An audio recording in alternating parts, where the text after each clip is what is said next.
예.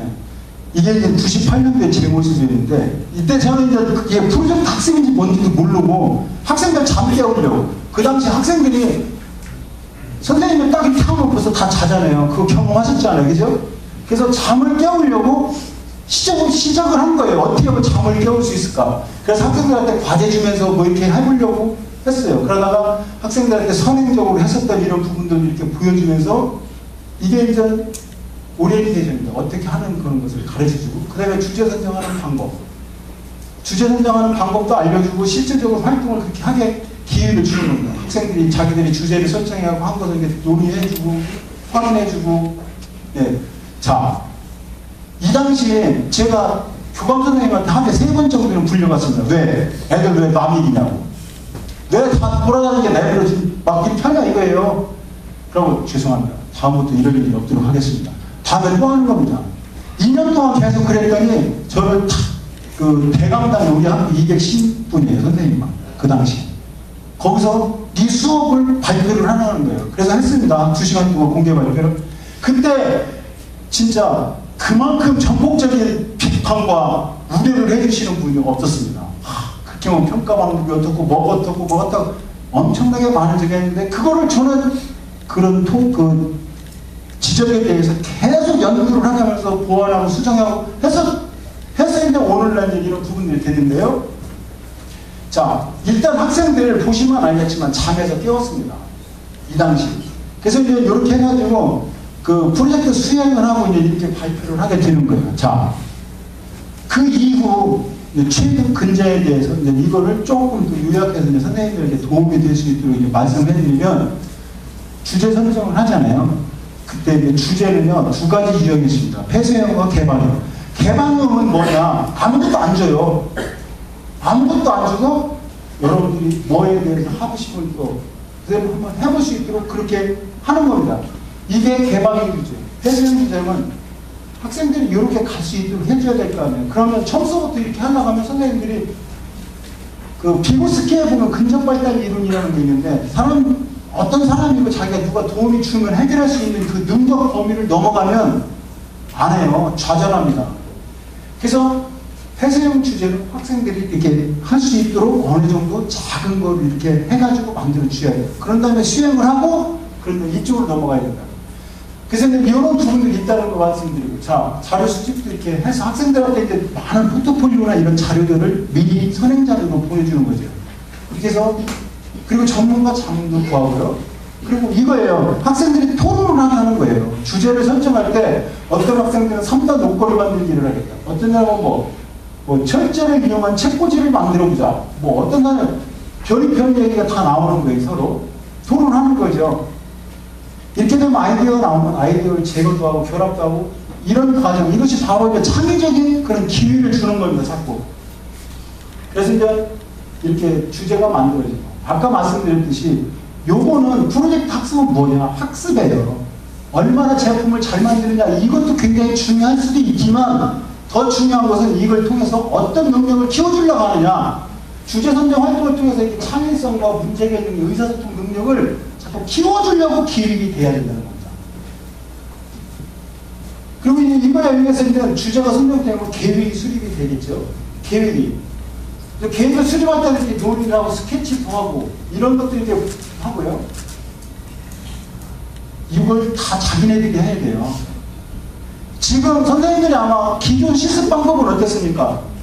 모든 것은 선생님이 작업 지시서에 의해서 지시서, 그러니까 지시서라는 건 수동적이에요.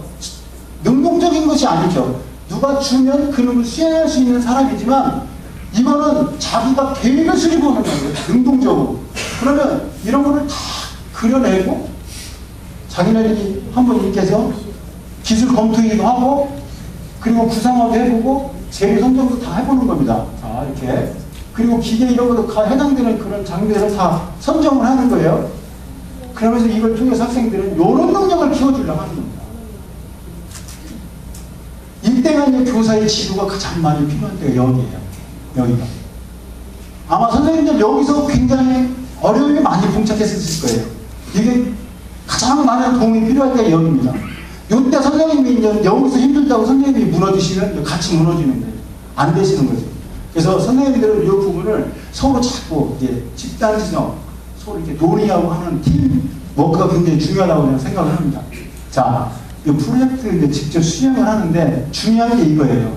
계획을 쓰긴 했죠. 계획과 현실이 맞습니까? 안 맞습니까? 당연히 틀려요. 그 차이점을 발견을 하게 하는 거예요. 차이점. 이게 바로 뭐냐면 그 차이점을 발견하는 순간 문제가 정의가 되는 거예요. 아, 우리가 문제가 뭐구나. 그럼 그 문제를 어떻게 해결할 거냐 하는 문제의 해결 방법을 찾게 되는 거예요. 이런 부분입니다. 그래서 이제 이런 부분들이 다 준비를 해놓고 보니까 하다 보니까 이제 문제가 발생했을 때 그때 이제 해결할 수 있도록 하는 겁니다. 문제 해결. 실제적으로 자기 직무를 수행하는 게 여기에요. 그리고 이제 전공 지식과 실기 통합 능력이 발생하는 겁니다. 그리고 아까 말씀드린 여기서 이제 이런 멀티를 제공하고 그다음에 완성품을 이렇게 만들어서 공개를 하게 되는 겁니다. 자, 이래서 이제 프로젝트 성과물이 이렇게 나오게 되는데 여러 가지가 굉장히 많이 있지만 하나 이제 그 전형적인 것을 한번 제가 이제 지금 시행한 것을 한번 보여드리도록 하겠습니다.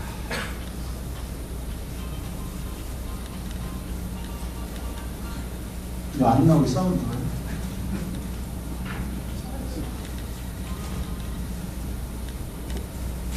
싸우는 거 안 나오고. 자, 학생들이 주제를 선정할 때 문화에 대한 생각을 했어요. 아, 우리 문화에 대해서 이런 것을 한번 그 다보탑에 대한 이런 문화를 한번 해봐야 돼요.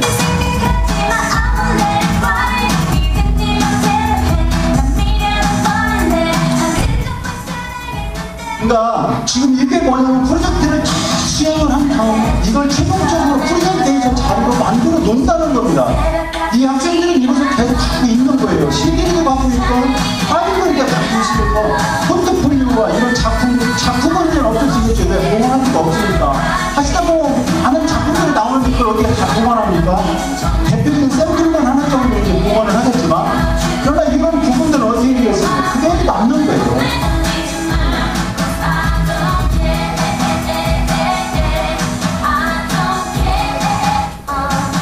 자, 이렇게 직접 이제 수행을 하게 되고요. 중요한 것은 이것을 하는 그 과정 속에서는 지식통합과 모든 것이 다 이루어지겠지만 더 중요한 일은 마지막 부분 요겁니다. 아까 성공적 체험이라는 것이 감성적 체험이 굉장히 소감, 자신감과 어떤 성취감과 어떤 확신, 그러니까 수업을 통해서 이런 부분들이 이루어진다고 하는 것은 우리가 가장 이상으로 취급하는 그것이 아닌가 이렇게 생각을 합니다. 자, 그래서 그냥 이렇게 적용을 이렇게 할 수 있는 방법이 이런 거예요. 자, 그러면 우리 프로젝트 학습에 대한 이런 부분들이 처음에는요 굉장히 새로운 장르였지만 여기서 프로젝트 학습 방법이라는 것을 여기서 처음 들어보신 분 한번 손 들어보세요. 아, 나 이거 처음 들어봤어. 한 분 남으시죠? 네. 작년까지만 하더라도 작년, 재작년까지만 하더라도 처음 들어보신 분들이 굉장히 많았습니다. 즉, 이건 뭐냐면 인프라가 어느 정도 구축이 돼 있다는 거예요. 이게. 그래서 지금 프로젝트 학습용에서 지금 우리가 그 동아 마일스톤 동학교나 평택기계공부 저희 학교도 그렇군요. 30시간씩 선생님과 학생이 동반 연수를 같이 하는 겁니다. 한번 동아공부에서 오신 선생님이 2000학교 때가 10년인가?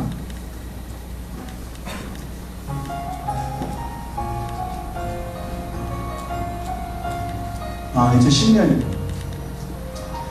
동아공부가 굉장히 준비를 빨리 하고, 그냥 다른 학교도 마이스터 고등학교도 마찬가지지만, 처음에 개교할 때요, 진짜 척박한 현실 속에서 엄청나게 이제 시행착오 거쳐가면서 새로운 걸 이렇게 개발하고, 네.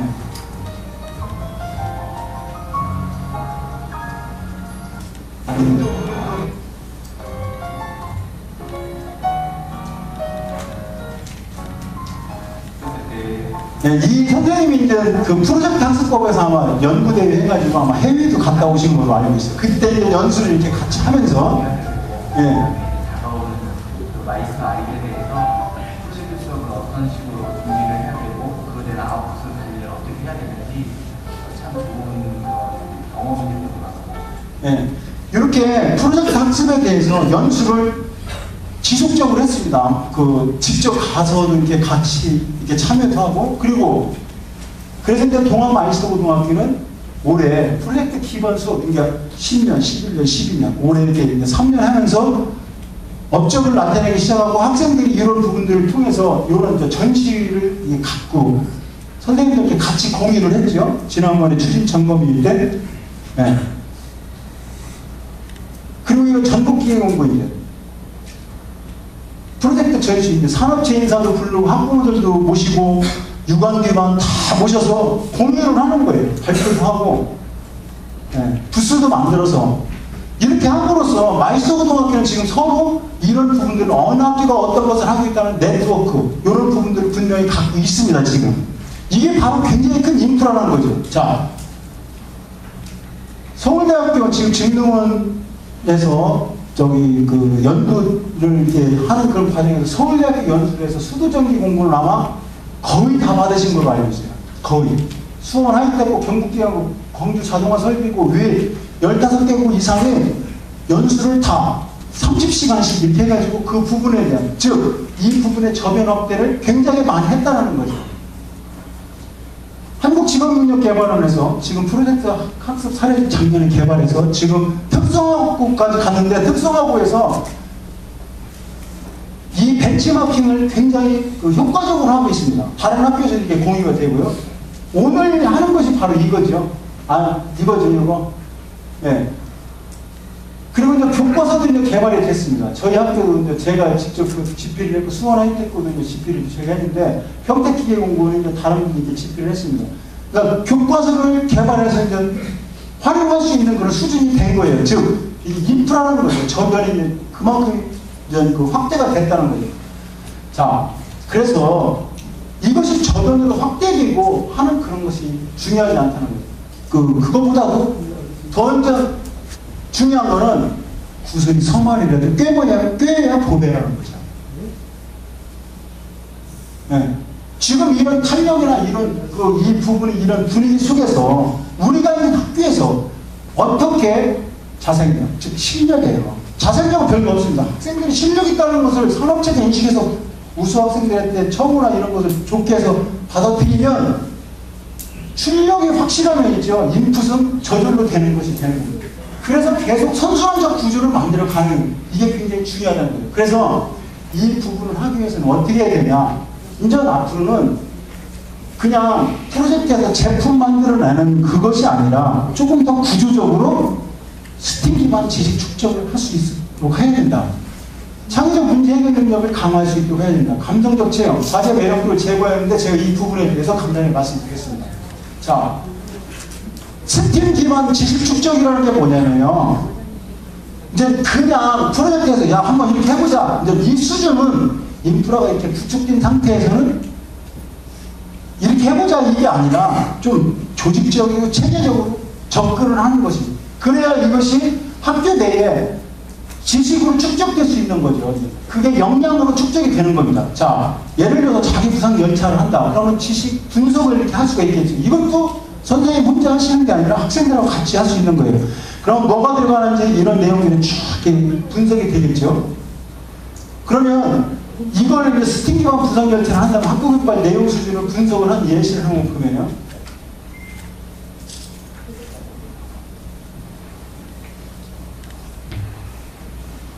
자, 초등학교에는 중학교, 고등학교 이렇게 해서 초등학교 수준에서는 어떤 것이 필요해요. 이거 교육과정 한 번씩 보신다고 한다 하면 선생님들이 엄청 학생들을 가르치고 참고서적이나 어떤 자료의 소스나 이런 거를 제공해줄 때 굉장히 유익하실 거라고 생각합니다. 아, 고등학교는 이런 게 아니라 초등학교 이런 거고 고등학교 학습 수준은 이 정도면 되겠다. 하실 수 있겠죠? 그러면